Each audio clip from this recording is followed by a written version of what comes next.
Hey guys, welcome back to my video. Today I'm going to talk about the time when I was 18 and I thought about this idea where I moved halfway across the world and then I did it. I'm going to talk about why I moved, where I moved to, was it scary, things that happened that I didn't expect, would I do it again, and advice I could give myself if I could speak to myself when I was 18. I moved from Dubai in the United Arab Emirates to Vancouver, BC. Maybe you came from my UBC video, but yeah, I live in Vancouver and it's very different. Culturally, I think those two places are the most different places that I've ever visited.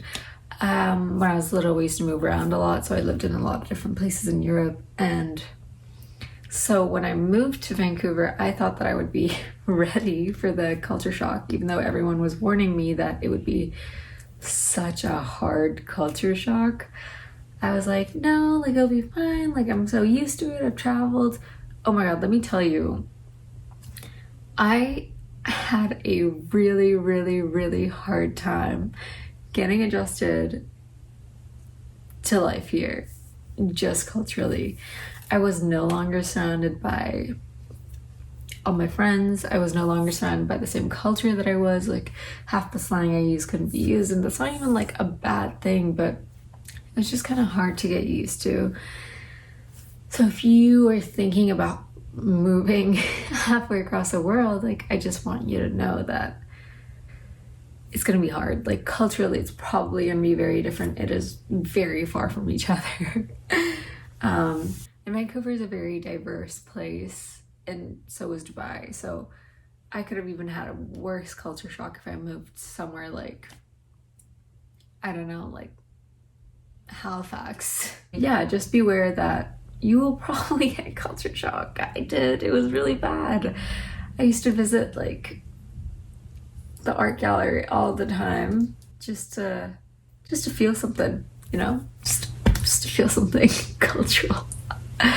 You do adapt. Like I'm much more eco and like thrifting and hiking, whereas in Dubai I was totally not.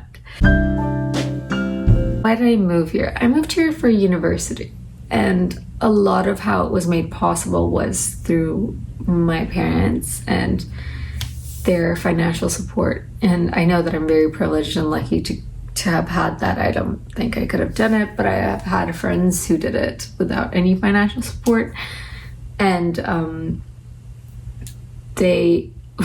I think they would also suggest that you do that. It's just such a great experience to move halfway across the world and experience such a different culture, even if you have to struggle for a bit. In hindsight, I would have probably moved even if I didn't go to uni.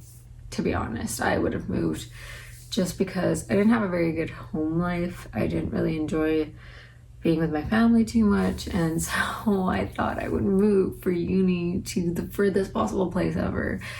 And maybe thinking back now, I don't know if I would come to Vancouver, even though I love Vancouver and I love living here and I have a lot of friends that I enjoy seeing here. I think I would have gone somewhere that I would have enjoyed a little bit more, like culturally, if that makes sense. Like Vancouver wasn't necessarily a place I really wanted to visit. I just moved here because of a good uni, and that's good enough reason. It was so scary. Let me tell you, it was not scary at first. Like I got on the plane, I flew for the first time on my own, and it was such a long flight. It was literally 20 hours, I think, with layovers, and I was not scared. For the first however long, like months, I was just like, okay, look at me living on my own, like doing my own thing, like chill out. But then it got really scary because for the first part I thought it just felt like a vacation or a summer camp, you know. It just didn't feel like I actually moved. And then further down the year I was like, wow, I'm like living here now, and this is me and this is what I'm going to be doing for the next however long. And then that starts to kind of scare you a little bit. I'm someone who has anxiety, like diagnosed anxiety, and it was really difficult for me to find a space that was completely mine and belonged to me, where I felt safe in, because I moved around almost every year, and that's something that's very difficult. You don't get to live alone, obviously, because you need roommates, and it's just creating that safe space for yourself is very important, especially after you move to somewhere culturally so different. You need that like space where you reserve it for things that are comfortable with you, because everything else is so new and out of your comfort zone. That's just one advice I would give. I felt very homesick and very, very, very out of place. And that was something I never experienced before, even though I moved so much. But I always had my family there. So I would go home and I would be like, okay, well, here's a group of people that support me. And when you move, you don't really have that. And it's kind of difficult to make friends that you really get along with and you like. And it's just a difficult thing. It's really hard to adapt to, especially on your own. I think there was a study that showed that when expats move abroad, it's like 70% more likely they do well and stay in that country if their family also goes with them.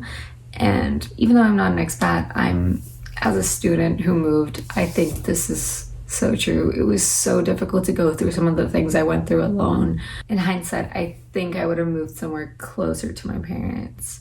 But also, I don't regret anything at all. Things I didn't expect. I didn't expect it to be this hard at all. I really didn't. But I also didn't expect myself to be as strong as I was. You get to learn a lot of different skills very quickly because you have to. Like, I moved, packed, like did everything on my own and did a lot of legal stuff on my own that I never thought I was capable of, because, you know, your parents always do it for you. And now I'm 21 and I'm versed in all of these things and I live a life on my own and I'm pretty independent. It's pretty cool. Like, it takes some time to learn these things, but these are life skills that I wouldn't exchange for anything. The experiences that I went through were really tough for some part of it, and I'm really glad that I went through them, because now I have all these skills and now I know how to deal with those situations if they happen again. Also, one thing I really didn't expect was financially. I thought I was set and then I wasn't. Like, there was a lot of home struggle and a lot of financial issues that I didn't expect. If you're going through Corona right now and your financial situation has been impacted by it, you would know what I mean. No one could have really expected coronavirus to hit unless you're psychic. I would just suggest that you have a contingency plan, something that you have a backup, a plan B, so you know what you need to do in that case. And that could be whatever it is for you, because each case is very specific to their own. Just make sure you have a backup plan in place.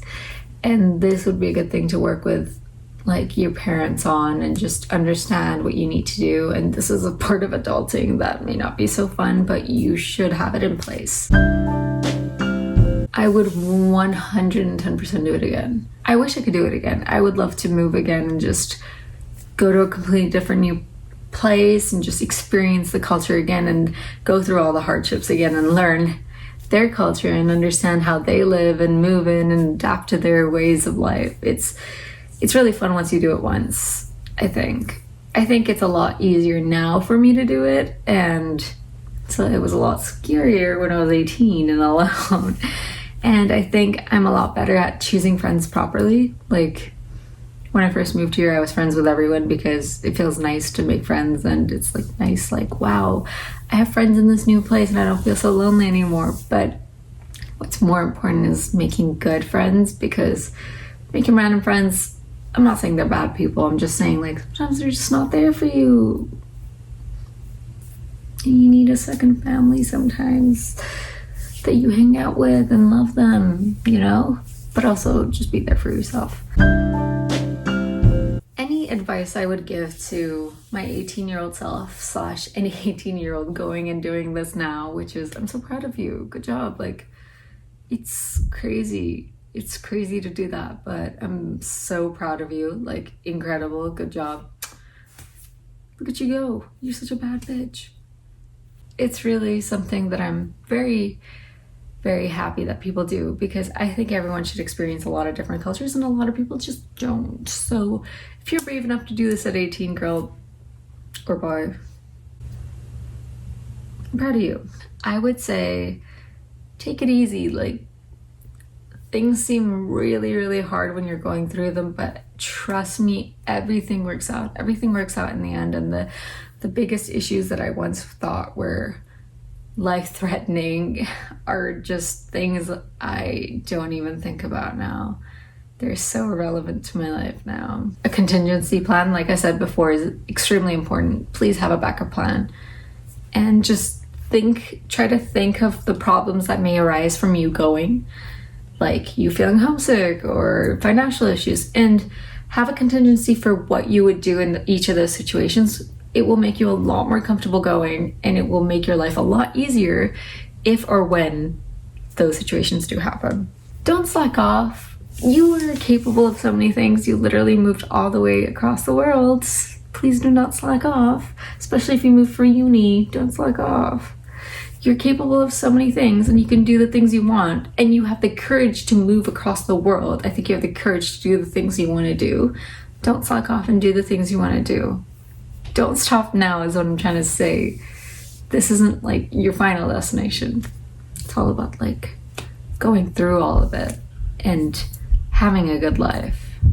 I think most importantly, I would say love yourself. This is really difficult. Learning to love yourself is really hard, and I think that's what this journey should teach you most of all, is how to be with yourself and alone and understand who you are and love each part of yourself, so you never need to rely on anyone else to love you, if that makes sense. When you love yourself, you feel safe everywhere you go. And this experience has taught me most of all how to be okay with being myself and being with myself and loving myself. It's not something that's going to happen super quickly, and it's something that's deliberate and intentional that you have to try. So that's my biggest advice. Well, I hope this video helps you out, or I hope. When I was 18 and I was doing this, it was really scary. I just thought I had everything figured out, but I didn't. So if you're watching this, I'm glad you're watching it, because 18-year-old me would not have done that. And that's why I went and struggled a lot more than I should have. That's my biggest thing. So I'm glad you're watching this, and thank you so much for watching. Let me know in the comments if you liked it, and subscribe if you want to see more. Thank you so much.